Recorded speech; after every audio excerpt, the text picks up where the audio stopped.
조문 카드의 독선 결정판 뉴스톱10이 뽑은 사항입니다. 청와대가 이르면 내일 중폭 개각을 할 것으로 보입니다. 조국 전 수석과 문정인 외교안보 특보를 각각 차기 법무부 장관과 주미대사로 발탁할 것으로 알려지면서 야권이 강하게 오늘 반발했습니다. 목소리 같이 들어보시죠. 오만과 독선의 결정판입니다. 부적격, 무자격 장관들을 양산한 장본인입니다. 남이 하면 폴리페 쏘고 자기가 하면 안가주망이라고 합니다. 그런 사람이 법치 바로 세울 수 있겠습니까? 대한민국 법치주의는 종언을 고하고 문재인 정권의 좌파 독재가 극에 달하게 될 것입니다. 조국 수석, 다른 것 아닙니다. 이 정부가 끊임없이 추구해온 신독제 완성을 위한 검찰 도구화의 선언이다. 이렇게 말씀드리겠습니다. 문 대통령의 조국 사랑을 재확인하는 것 외에 아무런 의미도 찾을 수 없는 하나만한 개각이 될 것입니다. 인물 하나하나를 가볼게요. 김상현 평론가님. 네. 조국 전 수석에 대해서는 야당이 진짜 전에 없이 강경하게 나오고 있습니다. 뭐 그럴 수밖에 없는 것 같은데요. 왜냐하면 기본적으로 지금 조국 수석이 민정수석을 그만두고 난 다음에 법무부 장관이 될 거라고 모두 알고 있었잖아요. 근데 그 상황에서 좀 조용히 있다 들어올 줄 알았는데 거의 뭐 정치 그것도 여권의 그 정견하고 좀 비슷한 쪽으로 해가지고 일선에 서서 지금 행위를 하고 있어요. 그러고 보니까 당연히 뭐 걱정이 저는 될 거라고 보고요. 근데 그럼에도 불구하고 야당은 효율적인 방법을 저는 찾아야 된다고 보는데 청문회라는 장이 있으니까 거기에서 최대한 왜 안 되는지를 밝혀야 할 것이고요. 그리고 그 장에서 국민들에게 그래도 이게 왜 조국 수석이 부적절한지에 대해서 아주 쉽게 뭐 리스트를 만들어 주든 해가지고 효율적인 방법으로 알린 다음에 나중에 그것들이 어떻게 맞아 떨어지는지 왜 우리가 우려를 했는지 이걸 좀 지속적으로 알리는 효과적인 방법을 찾아야지. 예. 왜냐하면 인사권은 대통령이 가지고 있기 때문에 그냥 그 자리에서 막 싸우고 난투극을 벌이듯이 하면 국민 입장에서는 다 똑같아 보이거든요. 그래서 좀 현명한 어떤 청문회 진행을 했으면 좋겠다 이런 생각이 드네요. 김상희 평론가 얘기를 야당이 좀 들었으면 좋겠어요. 네네. 자, 그런데 이 야당의 반발 얘기를 쭉 해보기 전에 잠깐 이 소식 같이 보시겠습니다. 김태현 변호사님. 예. 저도 오늘 오후에 이걸 보고 조금 놀랐는데 2019 상반기 부끄러운 동문상의 서울대학교입니다. 1위가 조국 전 수석입니다. 예전에 아마 탄핵 사태 때 이거 한번 조사했을 때는 제 기억에 우병우 당시 민정수석하고 전 민정수석하고 조윤선 전 장관이 아마 상위에 기록을 했던 거로 제가 기억을 해요. 이번에 다시 했는데 보세요. 조국 전 수석이 압도적 1등입니다. 표 차이가 1000표가 나니까요. 근데 제가 저걸 보면서 뭘 느꼈냐면 보세요. 2위 유시민 전 장관 400표죠. 3, 4위는 모르겠는데 5위, 7위 나경원 원내대표, 우병우 민정수석, 전 수석 223. 두 사람 합치면 2등이랑 비슷해요. 그게 뭐냐면 어차피 서울대학교 학생들도 본인의 정치 성향에 따라 보수적인 성향이 있고 진보적인 성향이 있어요. 그러니까 본인의 정치적인 성향에 따라 저거 투표할 수 있다는 거죠. 그래도 뭔가 5등, 7등 합치면 2등이랑 비슷합니다.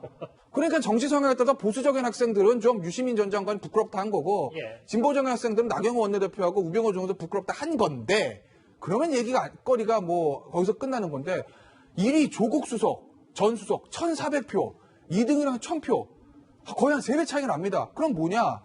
저 투표 성향이 본인의 정치적 성향이 보수적인 학생이든 간에 진보적인 학생이든 간에 어쨌든 지금 조국 전 수석이 법무부 장관을 수석을 그만두고 법무부 장관을 간해만에 함에 있어 이 서울대학교 교수 자료를 다시 복직 신청하고 하는 이 과정들이 재학생들로 봤을 때 본인의 정치 성향과 무관하게 이건 좀 부적절하다. 이건 아니지 않느냐라고 판단했다라는 거죠. 그럼에도 불구하고 일단 이게 여론조사처럼 치밀한 것도 아니고 한 사람이 2번씩 투표할 수도 있기 때문에 일단 뭐 이 정도만 하고 짚고 넘어가겠습니다. 이런 가운데 조국 전 수석이 2017년에 했던 발언이 또 다시 한번 재조명되고 있습니다. 같이 한번 들어보실까요? 즉 정당과 입법부를 상대를 해야 됩니다.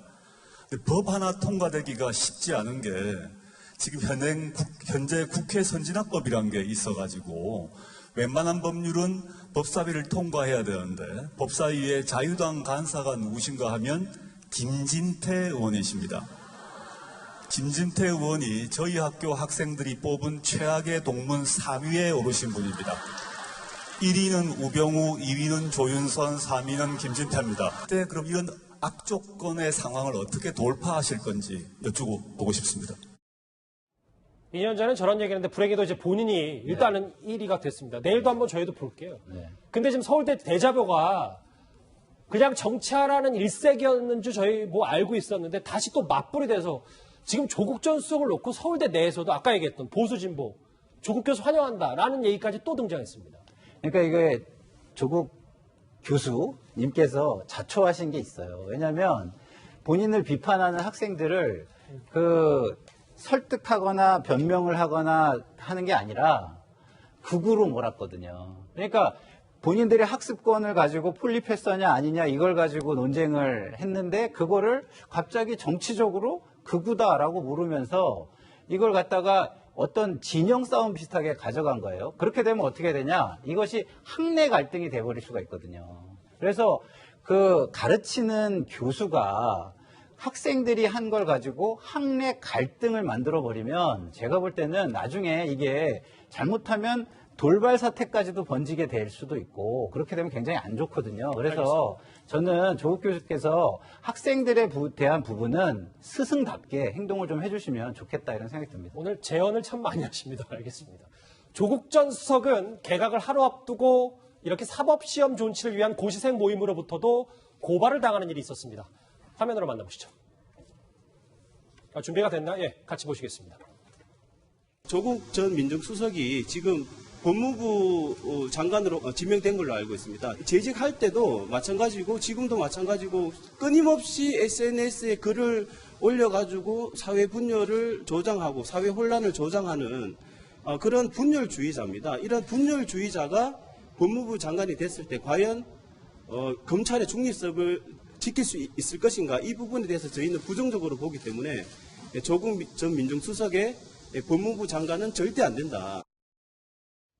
아직 대통령이 발표도 안 했고 청문회조차 하지 않았는데 조 전 수석 얘기는 저희가 계속해서 주제로 나올 정도로 뜨겁습니다. 이러면 청문회까지 참 많은 얘기들이 있을 것 같습니다. 뭐 많은 얘기가 있고 청문회 과정이 순탄치는 않겠죠.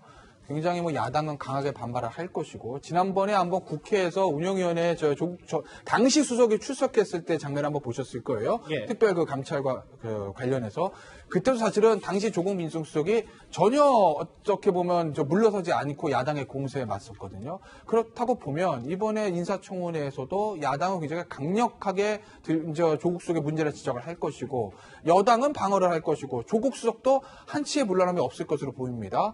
그러면 야당은 인사청문회 청문 보고서의 채택을 거부할 거고 대통령은 또 임명을 하겠죠. 예. 그렇다고 보면 아마 이 만약에 법무부 장관으로 임명이 된다고 하면 그 인사청문회가 다시 한번 뭐 이제 정쟁이 커지는 그런 뭐 도화선이 되지 않을까 이렇게 보이는데 어찌됐든 간에 중요한 건 예. 조국 전 수석이 본격적인 검증대에 이제 오르기 시작했다는 거죠.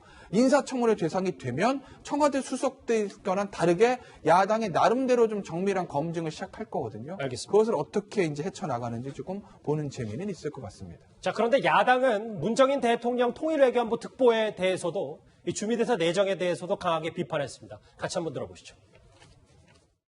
동맹이라고 하는 것은 일반적으로 보아 국제관계에 있어서 상당히 부자연스러운 상태를 의미한다. 왜냐하면 동맹이라고 하는 것이 있다라고 하는 것은 외부에 위협이 있고 적이 있다는 걸 의미하는 거니까 한 국가가 제일 좋은 것은 동맹을 거의 없애버리는 게 제일 좋은 거다. 그래야 항구적인 평화를 이룰 수 있다. 한반도를 둘러싼 적대적 환경이 없어지면 결국 우리는 동맹보다는 안보 공동체로 가야 될 것이다. 한미 동맹은 없어져야 한다는 주장까지 내놓은 사람이 과연 주미대사가 되면 무슨 일을 하겠습니까?